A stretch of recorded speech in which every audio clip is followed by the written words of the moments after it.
Hello! So today I'm going to be talking about the novel Carry On by Rainbow Rowell and by extension one of her previous novels, Fangirl, as you kind of can't really talk about one without the other, as I will explain. So Fangirl, which is a young adult romance novel, which I absolutely love. There's a main character who writes fanfiction about a non-existent series of books called the Simon Snow books. Throughout the novel Fangirl, you get little snippets of her fanfiction and from the, in that world, canon of the books about Simon Snow, which, for some people, are the best bits of Fangirl, which is an argument that can be made. And then Rainbow Rowell announced that she was going to be writing a full-length novel about Simon and Baz, the main characters in those fictional novels. And that's what Carry On is. And the title comes from, I think, a story in Fangirl called Carry On, Simon Snow. So it was a very eagerly anticipated book by me and many other fans. And it does completely live up to it. So it's a book set in a fictional fantasy world where magic is real and there's a magical school and there's a chosen one, which might sound familiar. And there's Simon Snow is the chosen one, but he is the worst chosen one ever, who is terrible at magic. And he shares a room with Baz, who is a vampire, and has a beautiful girlfriend and extremely intelligent best friend. And the novel plays out of his final year at school and battling the evil of the humdrum, insidious humdrum, insidious humdrum. And it's a romance novel, and if you know anything about it, you know that Simon and Baz are the key couple. And it's really funny, and it's really sweet and romantic. And there is the fantasy world kind of warms the heart of the magic and fantasy lover, but it's also very much a critique of tropes in other novels, including the Harry Potter world, obviously, and being really playful with those ideas. And yeah, I really enjoyed it. The magic in it I really liked is how what Rainbow Rowell does with how magic works in this world, of it being primarily it being driven by words and phrases, and words having their power through their use and through having meaning. So things like the healing spells include get well soon, and people send messages by casting a little bird told me, which sends a bird, which is all very sweet and playful, but also gets into quite a lot of depth of working out which spells work and when. A key moment of love being proved by a love spell working requiring true love. And I liked the structure of the world of actually questioning having the school for magicians that school for magicians that only certain people can get into, and the criteria of that, and being like, is that okay from a social justice perspective? And questions about magic fitting in with the normal world. And in this context, the people using magic need the normals because they need them to keep talking and keep giving power to words.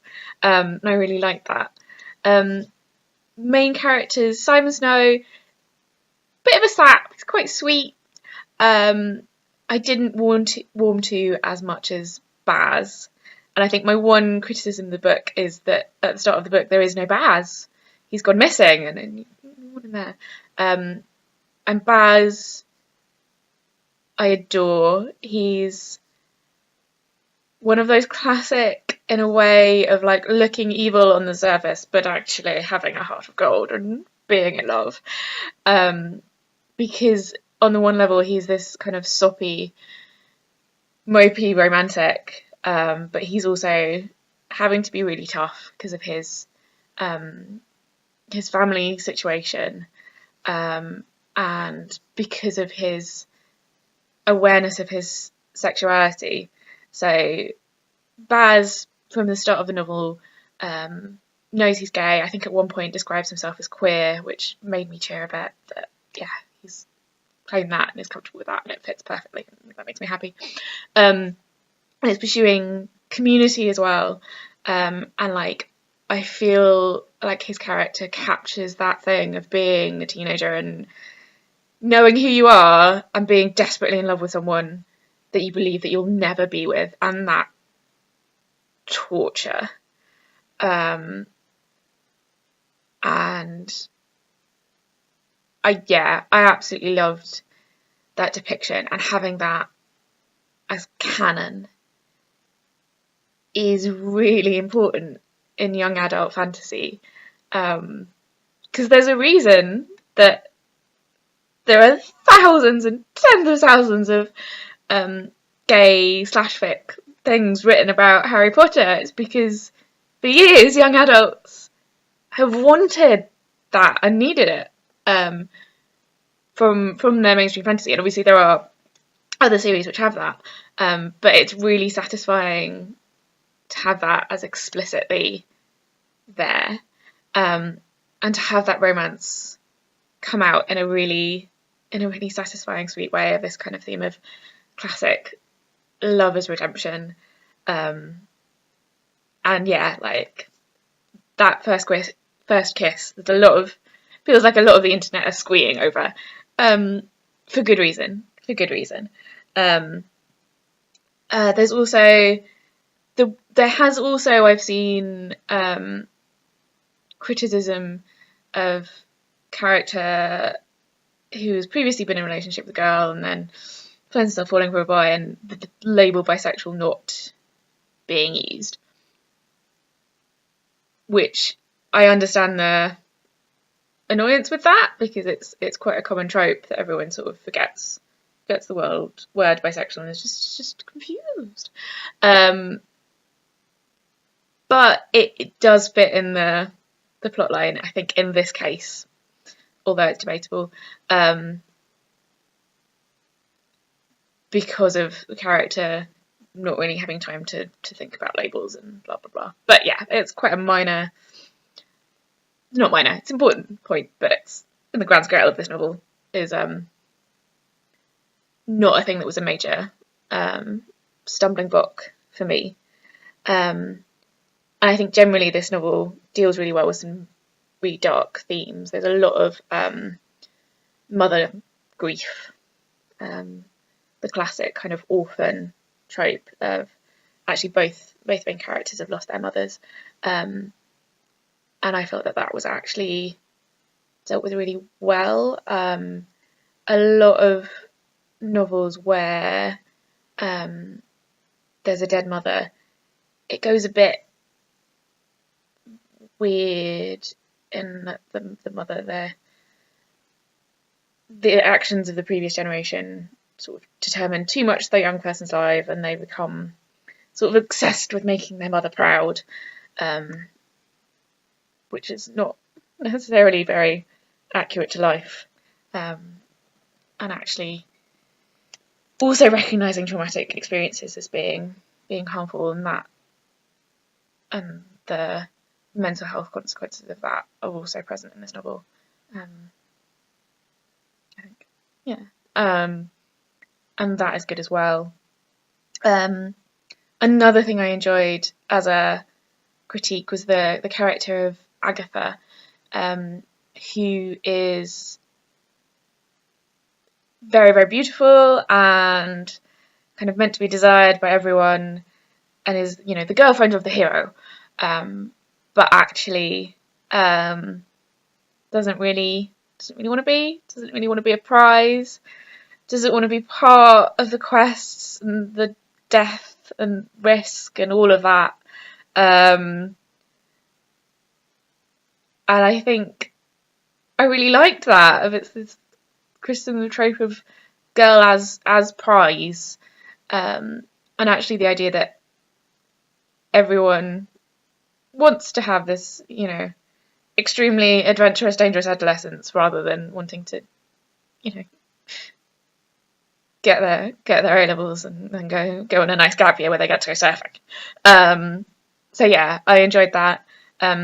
Penelope Bunce as well, everyone loves. She's brilliant and intelligent and a great friend, and we like her. Yeah, the other thing I think is worth saying about this novel is about the author, about Rainbow Rowell and her engagement with fandom and fans' engagement with her. And I think that says something quite nice about where we've got to with young adult literature. But Fangirl was a novel that took fanfiction and fanfiction writers seriously, and the role of fanfiction in a young person's life. And Carry On kind of takes that further, of not just what Rainbow Rowell said that she wanted to do, but also what fans wanted. And, I suppose you could be really cynical and argue it for clever marketing of her having, Spotify playlists for her characters, but actually I think there's a really deep engagement and really deep respect to fans and their creativity and their passion, and I really love that, and I really love how much of a community there is around her writing, as there was with Harry Potter, but far more engaged with, and far more kind of understood. And it was really satisfying getting towards the end of the novel and being like, there could have been more romance, and being like, actually it's fine, because by the time I finish this novel there'll be fanfic up.